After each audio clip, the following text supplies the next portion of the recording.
Hey everybody, it's Dr. Vibe, your host of the monthly Google Hangouts for premium members at the Good Men Project, and we're very excited to have, this is the first time we have someone who's actually from the Good Men Project on the monthly Google Hangout. We thought, yeah, let's get some of the core people, some of the movers and shakers, and I don't know if Tom will consider himself a mover and shaker, but I think he's a mover and shaker at the Good Men Project. We have Tom Fiffer, who is executive editor at the Good Men Project. He's a graduate of Yale and holds an MA in creative writing from the University of Illinois at Chicago. He posts regularly on his blog, Tom Aplom, and serves as editor of Westport's Hamlet Hub, a local online news and information service. He is also a featured storyteller with Mouse Muse Productions and is working on his first novel.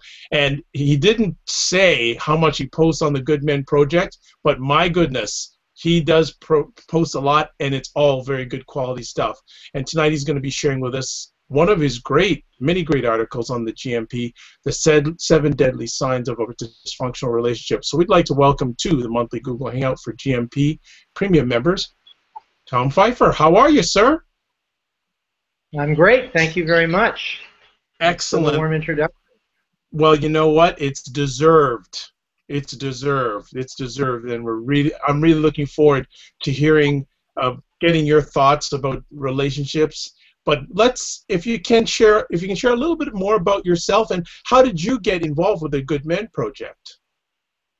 Sure. Well, I started writing articles for the Good Men Project a couple of years ago, and actually the first one I published was there was a call for love stories, and I realized that I had done a storytelling, live spoken word storytelling, in which I had told a love story, and I asked the editor, it was Justin Cascio at that time, if video was acceptable for a submission, and he said yes, but I'd like you to transcribe your story so that we also have the written version. So I put up a post called "We'll Always Have Chicago," which was a story of first love, and then from time to time submitted more articles to them. I really liked what the project was doing, the opportunity for men to have a conversation about what makes us tick, about what's meaningful in a supportive forum, and so that just evolved into writing more and more. And then when an ethics editor position opened up, I applied for that and got it. So here I am.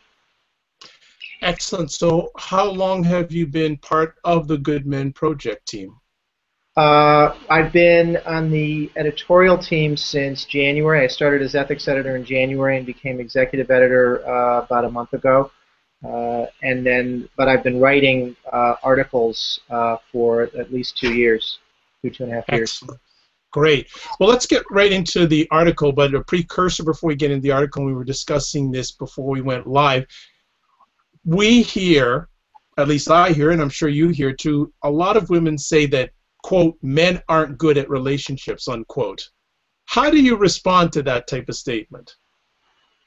Well, I think that, you know, any gendered statement like that is problematic. I think people aren't good at relationships in general. Right. And I don't say that to be, you know, to sound negative or insulting to anyone, but relationship skills are not taught to people. They're modeled, and the modeling that we have when we're kids varies from one end of the spectrum to the other. And so it's something that we learn over time, and many people, I think, just sort of flail at particularly in their early relationships, because they don't know what they're supposed to do. We don't know how we're supposed to respond when someone is angry. We don't know how we're supposed to respond when someone is sad, and we particularly don't know how to respond when people do things that we've never encountered before, or that we don't expect, and so that can create problems. And then the secondary thing is that when you go back to that modeling of relationships that we saw in childhood with our parents or our siblings, there are often unhealthy patterns in those relationships that come down as a model, and then we pick that up because we don't know any other way to be. Okay. What led you to write the article? Well, a couple of things. One, I've lived through two dysfunctional marriages, one long and one short, and I've written a lot about those types of relationships on my blog and for the project, but I wanted to synthesize the things that I experienced that were so frustrating and so destructive to the fabric of the relationship as a whole, so that other people who are experiencing that could recognize them, understand them, know that this stuff happens, that they're not alone, that there are really a lot of people who are experiencing similar kinds of things, and then try to offer some advice as to what to do. Excellent. No, really good. So when you, and I always find it fascinating when someone writes an article, the amount of time it took them to write it from the time you thought about the article till it was complete. What space of time was that? I would say with this one, probably the better part of a day. One day. Wow. Day, and some articles take longer than that, particularly ones that may have to be researched or thought about. But sometimes they just flow, and as soon as the frame of the 7 deadly signs, playing off the 7 deadly sins, as soon as that came into my head, I just started ticking them off. Tedium, blame, guilt, and then to sit and write about each one, I really just drew from my own experience. Money needs to show some hustle. And said, this it should go easily from wherever you are to wherever you want to send it. Going through. Right. So that part of it was not that difficult. It just sort of flowed out as an experiential narrative. Well, excellent. If you're comfortable, I'd like us to go through even high level each one of the 7 and get your thoughts or input on them, and then we can maybe sum it up in the end. So the first one, tedium. I didn't even know about this word till I read your article. What is tedium? Well, tedium is boredom, or sort of the endless continuation of something with no end in sight. Think of the word tedious. Yeah. And you'll sort of get the idea. And I started with that one because, if anything defined particularly my first marriage, it was that my ex and I argued about things and argued about things and argued about things, and we just never ever resolved the conflict. These arguments never went away. And it didn't matter whether we thought we'd resolved them, that, or I had apologized and said, okay, I'm wrong, can we just stop talking about this? But in moments of anger or frustration, or things not going very well in the relationship, the same issues would come up over and over again. So I thought, as I approached tedium in the article, what does that mean? Why does that happen? And then I combined that with something I learned in therapy, where my therapist said to me, after I told him about these arguments, he said, don't pay attention to the content. It's really not about the content of the argument, the issue of, you came home late, or someone did this, or someone did that. It's about the underlying feelings that people are experiencing. I just want to take some conversation pieces after you've shared some really good stuff already, and I appreciate you being so transparent. Any how can I say, any education or nuggets you can give to men who are in situations with their other half, and the arguments you said you were arguing over and over and over again.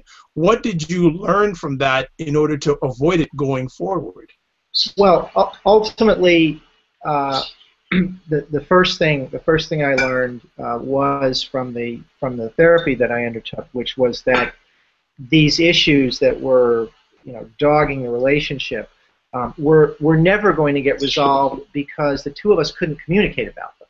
Right. So it really could have been any issue that we broke down over, and it's not that they weren't serious issues, but when you can't communicate about something, when you don't have healthy communication skills in a relationship, or when there are things blocking that, you're not going to resolve anything with your partner. So one nugget would be to try to learn healthier, calmer, more effective communication skills that can bring two people together. The other thing that I learned that I think is worth sharing is kind of a trick to defuse the endless argument, and it's to bring the focus to intent, because you're having this battle, and it seems like it's just never going to end. And if you ask your partner, what is your intent? What is the outcome, that you're hoping for here in this battle that's been going on for weeks or months or years? And the answer is probably going to be something like, well, I want to get you to admit that you're wrong. And then if you can say, well, you know what, that's not going to happen because okay. because that goes against my principles or my core or my beliefs or whatever. Right. But I hear you. You're frustrated. So can we talk about the frustration? Can we talk about these other feelings? Can we? You can use that lever of intent to get it off the topic that's driving you crazy and get it onto sort of dealing with the endless argument itself. Okay, let's move on to the next one, blame. What would you like to say to our viewers and listeners out there? Oh gosh, I wrote a blog post once in which I called, I think I referred to it as the sugar snack of blame. Blame is like, drinking that cola or having that chocolate chip cookie. It just feels so good when you taste it, but then afterwards, there's no. It leaves a taste. It doesn't leave a good taste, does it? It doesn't leave a good taste afterwards, and there's no nutritional value in it. So it really is like sort of just even taking a few spoonfuls of refined sugar to sweeten your palate, because blame never brings people closer together. Blame never resolves an argument. I mean, I would challenge anyone to think of the last time you blamed somebody for something and that actually improved your relationship with that person. It just isn't going to do that. And understanding the difference between blame and responsibility is important too. Someone can take responsibility for something and say, yes, I did that. I'm accountable for that. But and that's actually a positive thing. But blame, I don't know where that sound is coming from, sorry. You've got a lot of stuff going on there, my man. I have a bunch of tabs open, so I just closed it. So, there you go. But blame always takes communication into the negative. Blame says, it's your fault, I'm angry with you, you owe me, I'm going to make you suffer for this, sort of, and it's a way to try to absolve yourself of any responsibility and accountability. So it blocks that essential process of self-awareness where instead of blaming somebody, you can say, well, what's my contribution to this situation first? And then once I acknowledge what that is, maybe we can deal with the other person's contribution too. Good stuff.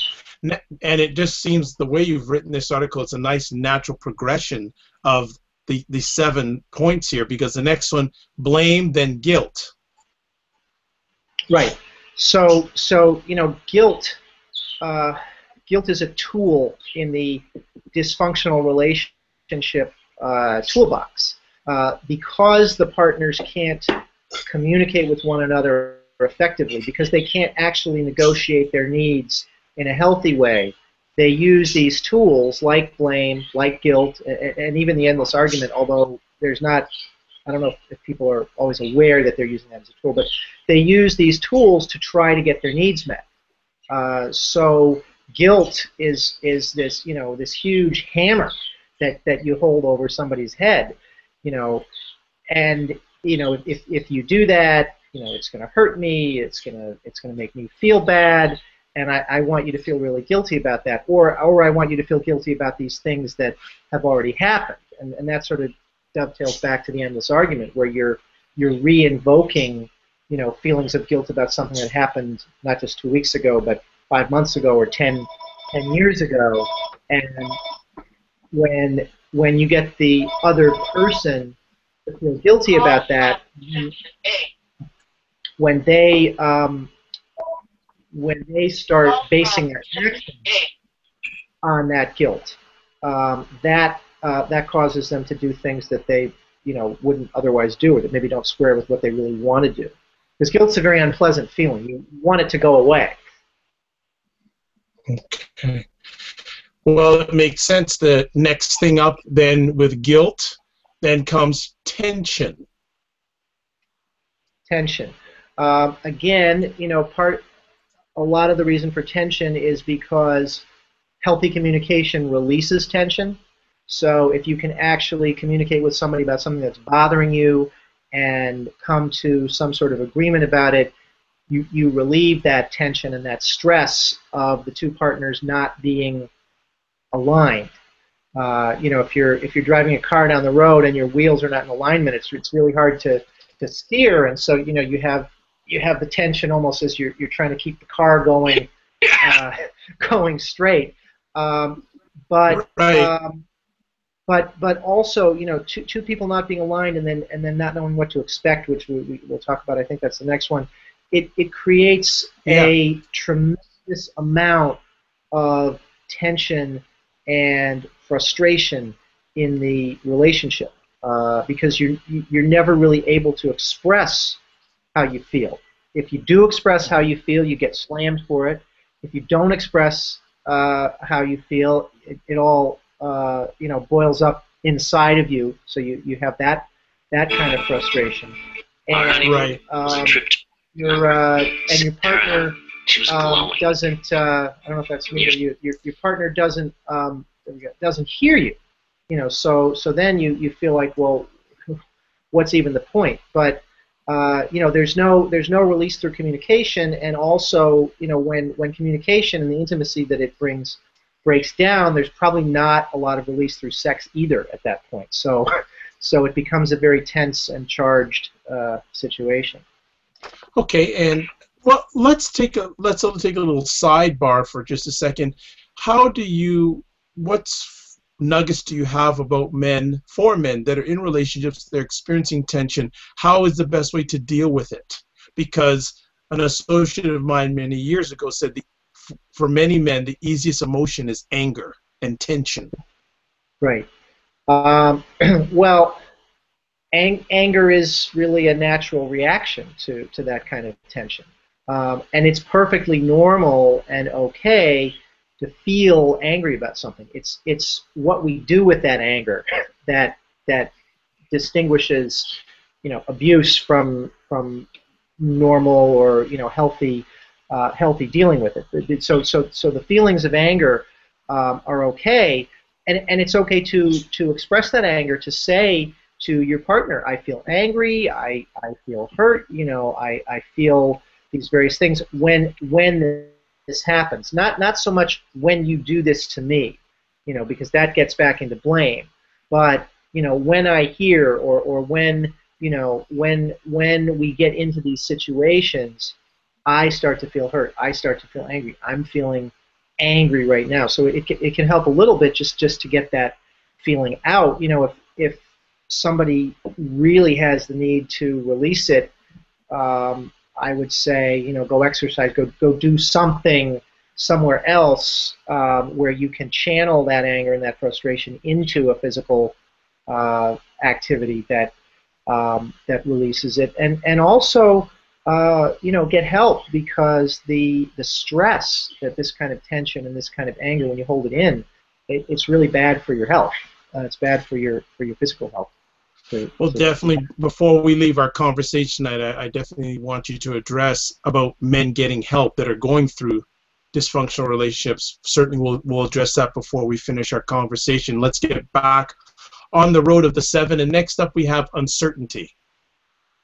Uncertainty. This is one of the big hallmarks of the dysfunctional relationship, is not knowing what to expect from your partner when you come home, or when you call, or when you text, or whatever it is. This person could be in a good mood 1 minute, and then everything can change the next. And sometimes it's because you're dealing with a really volatile, moody person.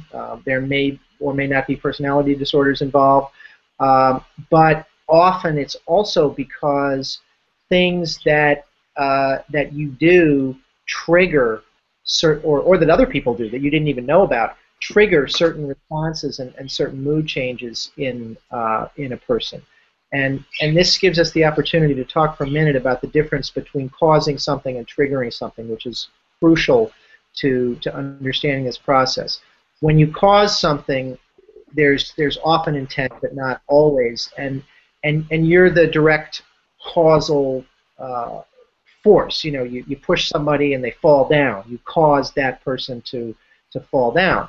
Now, if you tap a person's arm just lightly like that, and the bone shatters, you didn't cause that bone to shatter. You triggered a shattering reaction in a bone that was already fragile or prone to shattering or whatever it was. And it sounds maybe a little bit disingenuous to say, well, I didn't do that, but you really didn't do it because there was an underlying condition that caused a reaction that's totally out of scale with your action.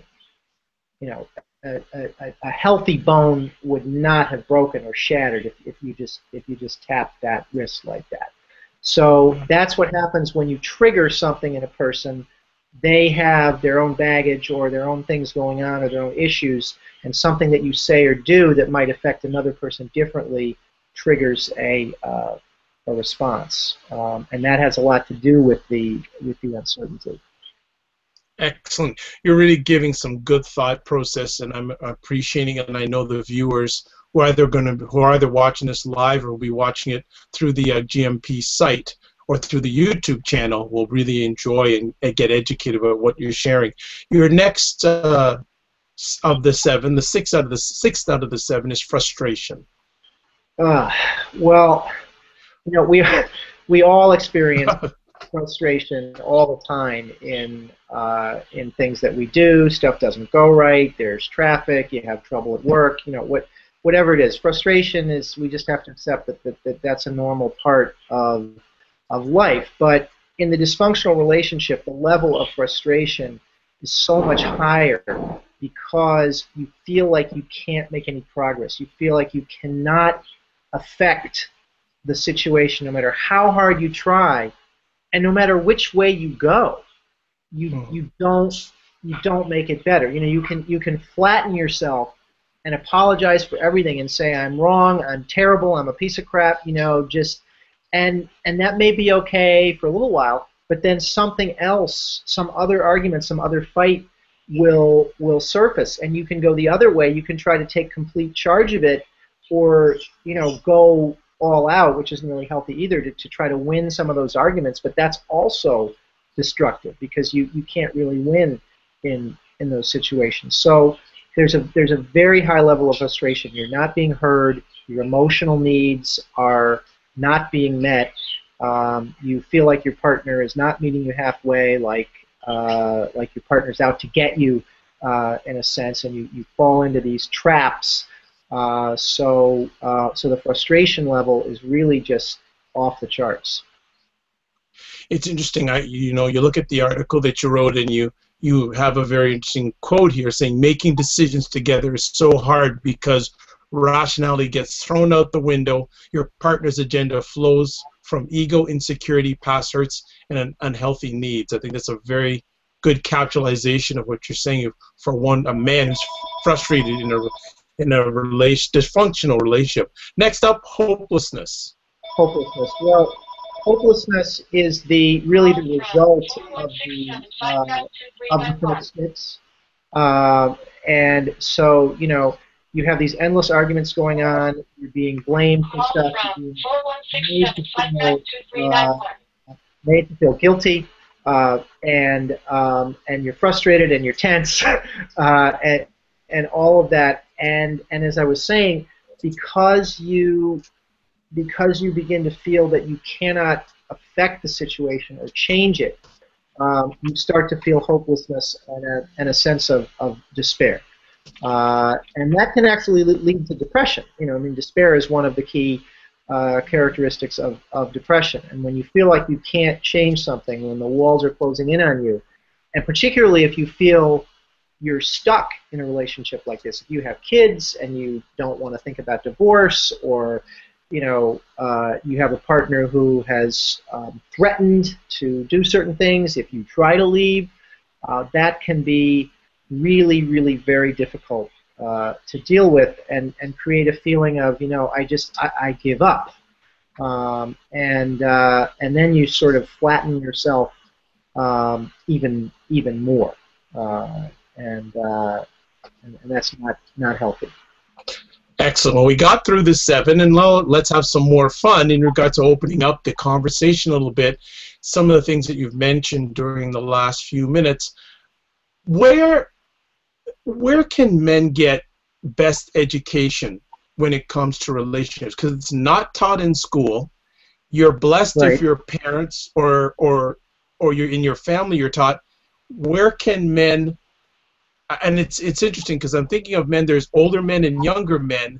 Do they go to two different areas or sources, or can all men of whatever age get good education about relationships from where?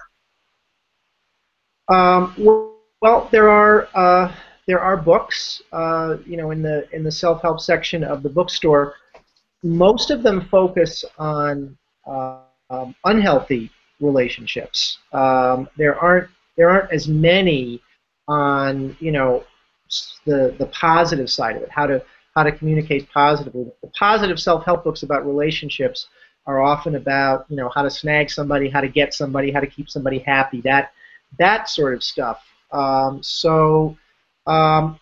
there are definitely a lot of good books about dysfunctional relationships. One that changed my life was called Stop Walking on Eggshells, by Randy Krieger, which is about borderline personality disorder, but it applies really generally, I think, to a lot of dysfunctional relationships, and doesn't have to be used as a diagnostic tool or a way of saying to a partner, this is what I think you have, but it makes for very good reading about the patterns that go on when partners are in a dysfunctional relationship. There's another one I think called The Verbally Abusive Relationship, which again shows that people saying mean things, people ragging on each other, people insulting each other, that's not normal. That's not what is supposed to happen in healthy relationships. Unfortunately, we do see a lot of that stuff on TV and in the sitcoms. You actually see. You don't see people hitting each other except in the violent shows, but even on the sitcoms and stuff, you see a lot of dysfunctional stuff happening. You see problems being resolved the wrong way. You see people insulting each other, and that is not really the norm for a healthy relationship. Of course, it happens. I mean, of course, all this stuff. All of the 7 signs exist in everybody's relationship at a certain level at the time, but it's when they take over and when they really dominate the relationship that it's unhealthy. One of the things you also mentioned during our conversation is about getting help. Now, again, there's some stereotypes out there saying men not wanting to get help when it comes to relationships. Can you address that for us?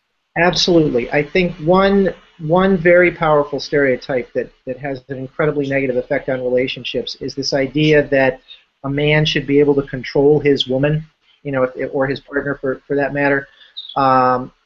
Relationships, functional relationships, healthy relationships are never about control. Healthy relationships are about communication, negotiation, sharing, working things out. So, but a man who's been conditioned to believe that will, one, feel very frustrated if he can't be heard, if he can't get his needs met, if he can't negotiate and communicate.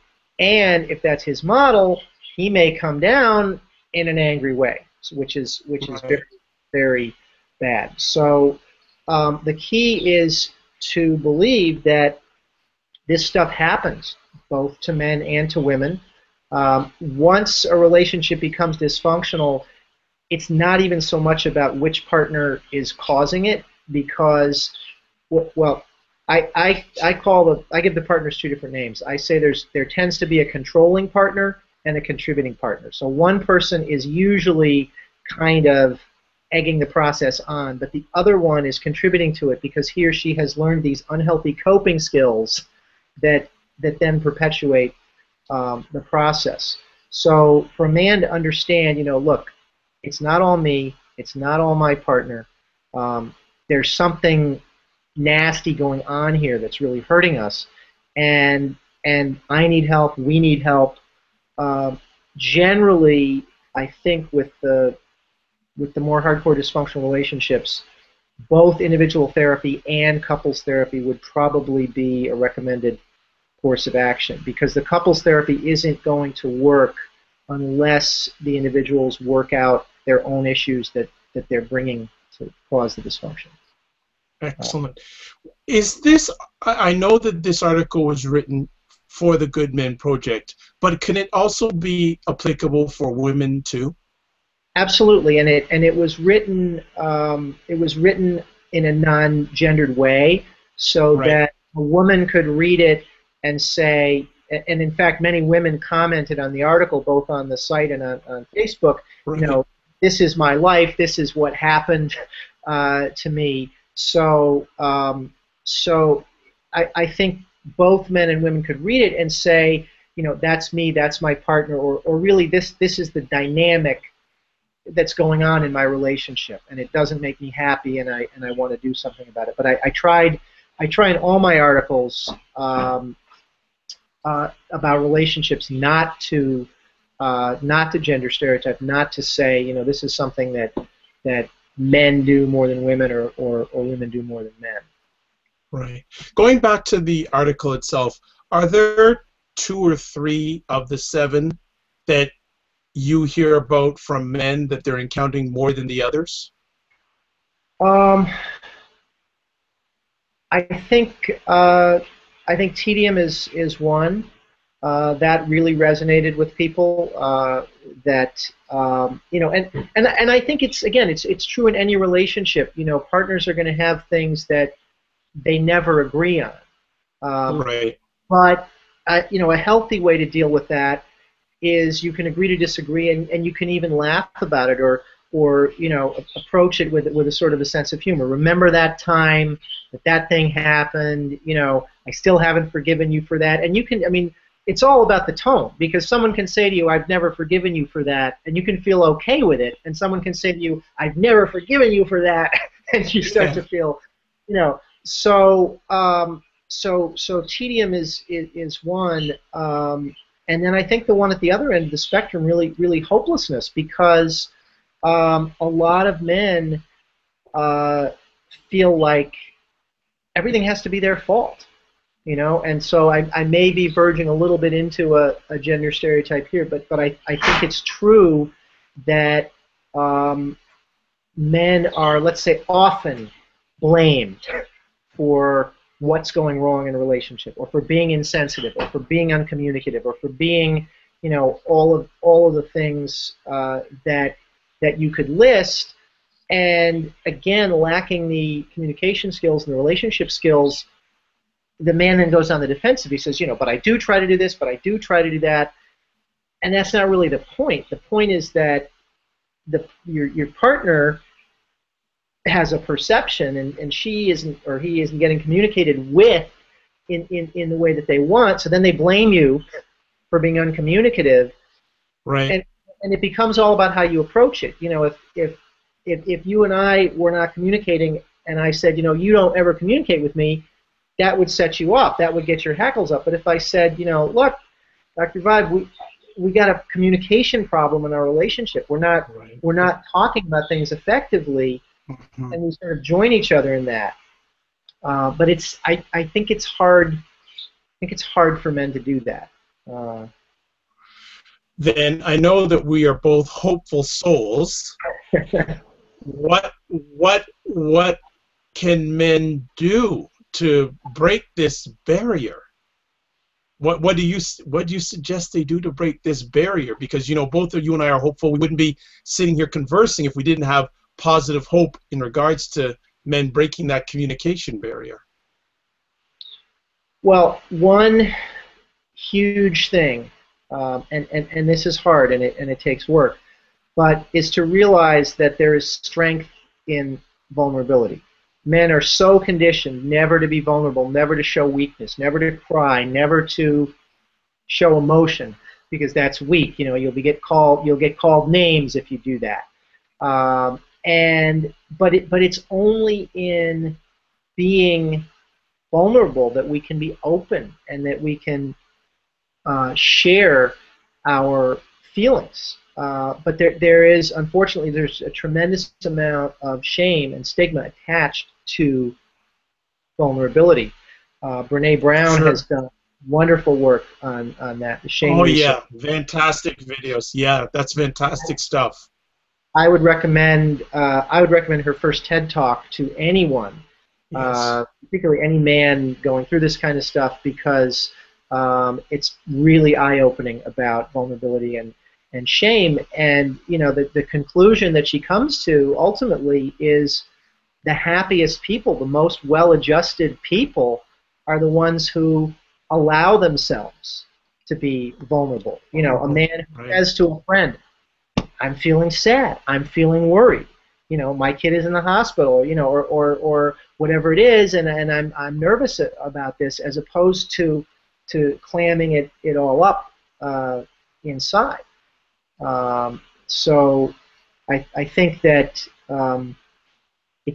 it can strike a lot of men as counterintuitive that there's strength in vulnerability, but on the other hand of it, once you share this stuff, once you get it out there, and once you realize that your neighbor, your friend, your colleague, your boss, whatever, is actually going to accept you, and probably has gone through similar stuff. I mean, that's the amazing thing too, is that as men open up about the stuff we're experiencing, the person you thought, well, I can't tell him that because he's going to judge me, that person says, well, gee, I didn't know you were going through that. I went through this happened to me a couple of months ago. I met with a guy who, in a million years, he had been a financial advisor. Right. And I had no idea. We just, we had sort of a professional relationship. And then he started reading some of the things I wrote, and then we got together for coffee, and he started to unload about his childhood with me. Wow. Wow. That's powerful. That's powerful. Yeah, I never would have guessed that him sitting in his suit behind his desk, that anything like that had ever happened to him.